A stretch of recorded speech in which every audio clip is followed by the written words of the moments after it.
ណាអូនសូមរូបស្រីឆ្លើយមកណាអូនសូមរូបស្រី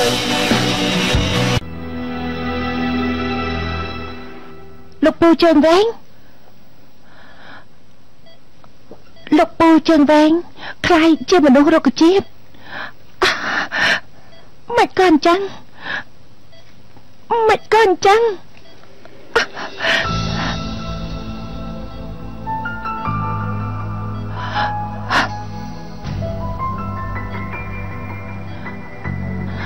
អញ្ចឹងនាងជាភរិយាលោកពូជើងវែងហេតុអីក៏នាងជាមួយគ្រូពេទ្យណាមថាម៉េចមិនមែនជាសម័យខ្លួនមិនអាចមើលបានទេអមិនក៏អញ្ចឹងប្រាប់ហានថាមិនបានទេត្រូវឲ្យសម័យខ្លួនមកមើលខ្លួនឯងបើអញ្ចឹងខ្ញុំសូមមើលរូបថតសញ្ញាបត្របន្តិចបានទេខ្ញុំពិតជាចង់រកមនុស្សម្នាក់ខ្លាំងណាស់តើបានទេជួអរ៉ាន់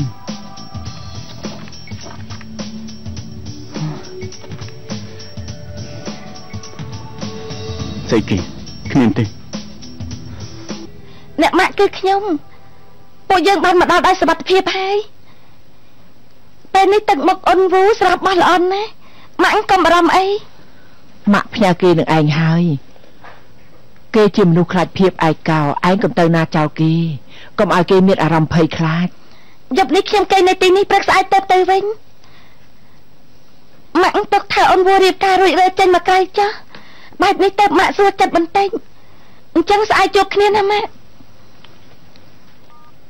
ពិតមែនណាដឹងថាយប់នេះគេនៅទីនេះព្រោះអូនចង់នៅជាមួយបងតែអូនប្រាប់ថាគេនៅទីនេះមានន័យណាស់មែនទេកូនប្រសាបាច់ជប់ជាមួយប្រុសផ្សេងម្ដាយក្មេកបែរជាអាណិតកូនប្រសាទៅវិញពួកយើងទៅ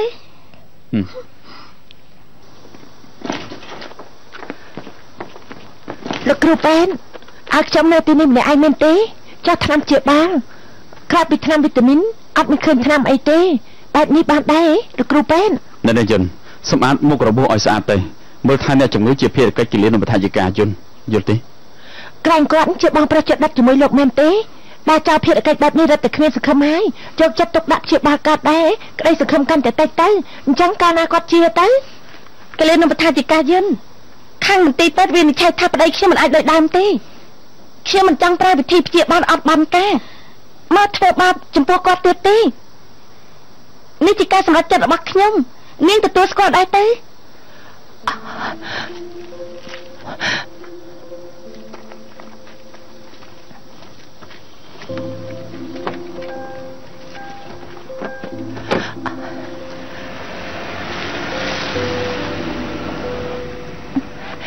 មិនសមទេ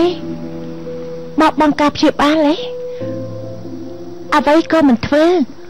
រងចាំឲ្យដល់ថ្ងៃស្លាប់មែនទេហេតុអីធ្វើបែបនេះដាក់លោកពូជើងវែងគាត់ជាមនុស្សស្លូតត្រង់ម្នាក់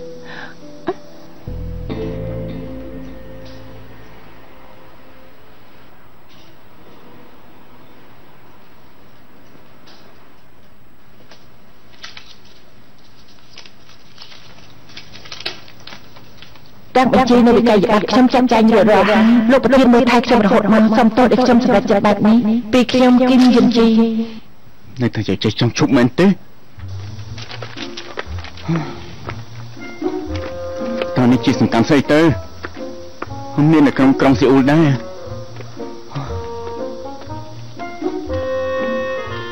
ហើយសម័យនេះនៅមានអ្នកប្រាជ្ញជុំទៀតណាតើផ្ទះលេខ38នៅឯណាអញ្ចឹងតើពុកម្ដាយរបស់នេះនៅឯណាយកពួកគេទៅលាក់ទោសនៅណាប្រាប់អូនេះលេបយលិញជារបស់អ្នកដែលទេចង់រត់ទៀតហ៎សុំកុំធ្វើបាបខ្ញុំអីខ្ញុំពិតជាអត់ដឹងថាប៉ាម៉ាក់ខ្ញុំនៅឯណាប៉ិតមែនជប់ពួកអញធ្វើហ្នឹងពួកអញជាជនអន្តពាលមែនទេម្លេះនេះខ្ញុំប្រឹងប៉ូលីសហើយអាកំឡោះមុខសនេះជាណាមកចេះដឹងជួយឆ្អើរឿងគេដែរអាចចង់សុំបំរុងជំនួសគេហើយមួយឯងនឹង ជាគូស្នេហ៍ស្រីម្នាក់នេះ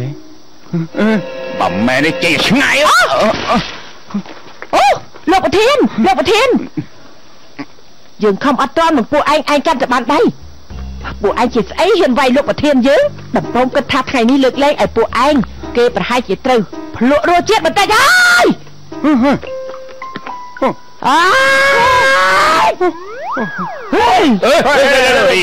យ៉ាខ្លាំងអូយទៅហើយ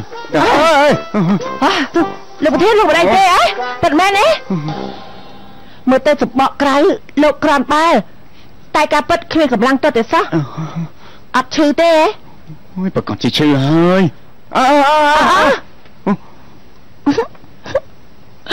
ការនៅរៀនលោកប្រធានប្រហែលជាអាសាត្រូវគេវាយហើយត្រូវគេវាយយកលុយវាយយកសិភៅមែនទេលោកប្រធានខ្ញុំហ្នឹងមើលយ៉ាងម៉េចទៅឃើញខ្ញុំអានេះមិនមែនទេគិតតែនេះវិញទៅជាប្រភេទតាពីស្កកស៊ូធ្វើអ្នកលេងគឺថាមិនទាន់ដល់ថ្នាក់នឹងទេ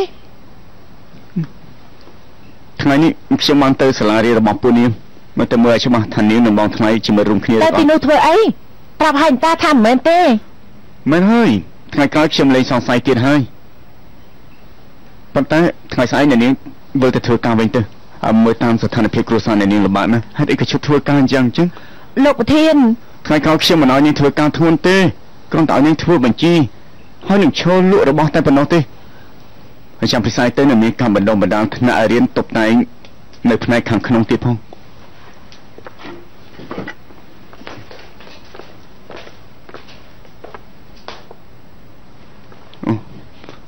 មកពីព្រឹកបន្តិចណាស្អែកខ្ញុំត្រូវទៅមើលបងប្រុសក្រែងលោកគាត់ដឹងខ្លួនវិញលោកប្រធានលោកប្រធានបងខ្ញុំចិត្តខ្ញុំទាំងកាយាបានខំប្តីប្រាថ្នាមិនអាចបងខំការទឹកបងខ្ញុំឲ្យចិត្តចាប់ផ្ដើមរៀបចំឯកសារទៅ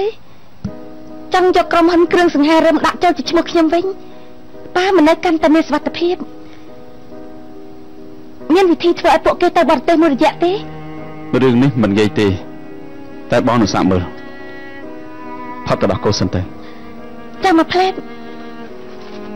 ខ្ញុំនឹងធ្វើឲ្យលោកប៉ាគេមកលក់នៅយប់នេះ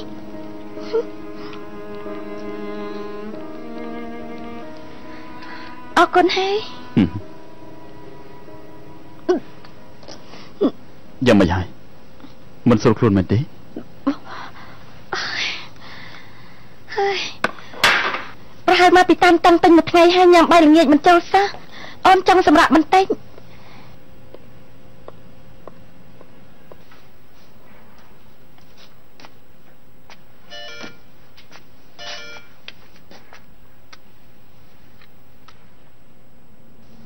ឃើញកូនប្រុសដីស្ដុកអប់នេះមានអារម្មណ៍យ៉ាងម៉េចដែរនេះប្រហែលជាអ្នកចាក់ការរោងចក្រដែលស្លាប់ទៅកាលពី25ឆ្នាំមុនមកទៀតអំណោយហើយតើជាអ្នកណាគេតើអ្នកណាលេងឈួតស្អីនឹងជប់សិនគេដឹងថាអូនប៊ូដីស្ដុកស្ដឹងឬពិតជាអូនប៊ូខ្លាចជាបែបនោះព្រោះតាអត់ទេមិនអាចទេវាមិនសមនោះទេឲ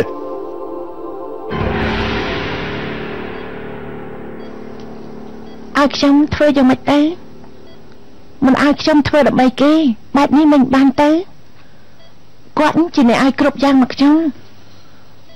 គាត់ធ្វើឲ្យខ្ញុំបានរៀនចប់ផ្នែកគិលានុបដ្ឋាយិកាកុំអញ្ចឹងអីឆាប់ក្រោកឡើងមកលោកពូជាសន្តាខ្លះទី1របស់ខ្ញុំព្រោះតែលោកពូធ្វើឲ្យខ្ញុំភ្លេចថាខ្លួនឯងជាកូនកព្រាត្រូវគេបោះបង់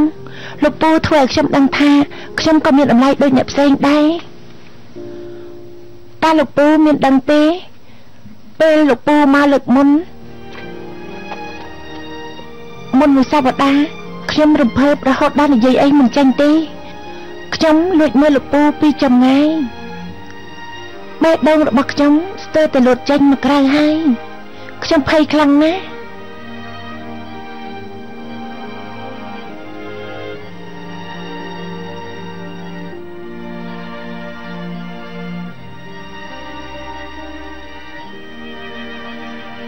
ស្មានមិនដល់ថាអាចអង្គុយមើលមុខលោកពូបានចិត្តយ៉ាងនេះទេខ្ញុំសូមសន្យាទោះខ្ញុំគ្មានសមត្ថភាពតែខ្ញុំនឹងប្រឹងប្រែងជួយពូឲ្យអស់ពីសមត្ថភាពលើកនេះដល់ពេលវេលាខ្ញុំហើយខ្ញុំនឹងតបស្នងគុណបុណ្យលោកពូវិញ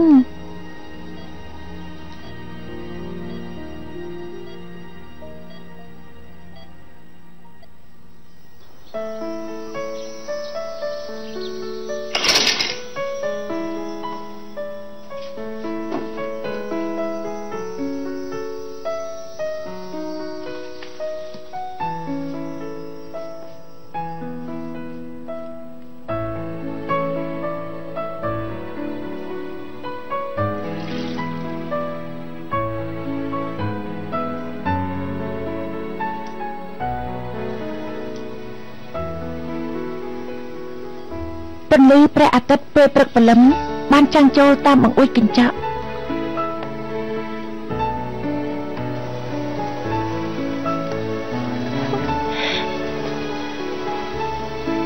យ៉ាងម៉េចដែរ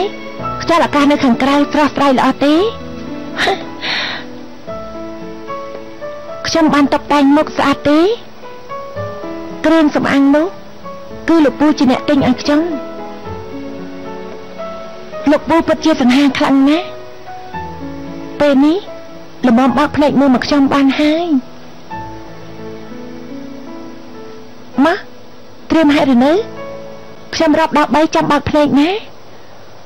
3ហើយលោកពូនៅតែមិនចង់ឃើញខ្ញុំទោះខ្ញុំមិនដឹងថាមានរឿងអីតែសូមកុំអស់សង្ឃឹមអីសោះខ្ញុំនឹងមើលថែលោកពូស៊ើបដឹងរឿងអ្នកចាត់ការរោងចក្រនោះស្លាប់ហើយនៅគេពិតជាស្លាប់មែនអីបានអាចារ្យយុគេនឹងប្រពន្ធរបស់គេបានស្លាប់ដោយសារតែឈើសង្កត់លើកាលពី25ឆ្នាំមុនចំណែកកូនស្រីគេទាំងពីរនាក់គឺត្រូវឪពុកមេរបស់គេយកទៅចិញ្ចឹមឪពុកមេអីបាទតែលើថាក្រោយពេលដែលយកប្រាក់សំណងរួចហើយក៏យកក្មេងស្រីនោះទៅមណ្ឌលកុមារកំព្រាស៊ើបច្រើនកន្លែងហើយតែរោគមណ្ឌលកុមារកំព្រានោះមិនឃើញសោះចុះឪពុកមីម្នាក់នោះទៅណាទៅប្តីប្រពន្ធមួយកូននោះត្រូវចាប់ឃុំខ្លួនពីបទឆោបបោកលើថាត្រូវចិត្តដោះលែងមកវិញហើយស្អីគេបោកពួកគេនៅក្នុងគុកមិនគួរណាអាចផ្ញើសារមកគំរាមខ្ញុំទេ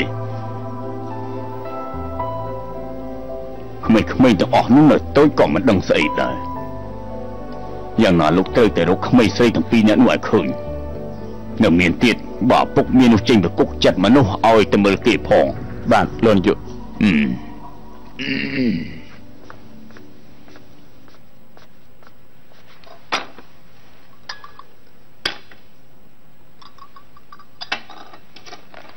ទឹកមុខលោកប៉ាមិនល្អសោះមានរឿងអីមែនទេមិនដឹងជាពួកអត់ឃ្លានពីណាមករំខានយើងទេរោគតែដេកពួនមិនបានស្កប់ស្កល់សោះហើយវាស្នាខ្លួនឯងមិនល្អមិនទោសគេតើជាអ្នកណាទៅកុំឲ្យយើងចាប់បានឲ្យសោះបើយើងចាប់បានវាយបំបាក់ជើងហើយពិតជាមិនស្គាល់មេខ្ពស់ដេកក្រាស់ពិតមិនហ៊ានមកលេងសើចជាមួយយើងស្មានតែធ្វើបែបនេះយើងខ្លាចយើងស្អាតស្អំយើងត្រឹមត្រូវ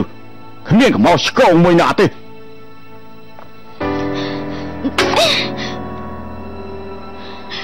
មិនដឹងជាពួកអត់ឃ្លានមកពីណាមករំខានយើងទេមិនដឹងជាពួកអត់ឃ្លានមកពីណាមករំខានយើងទេ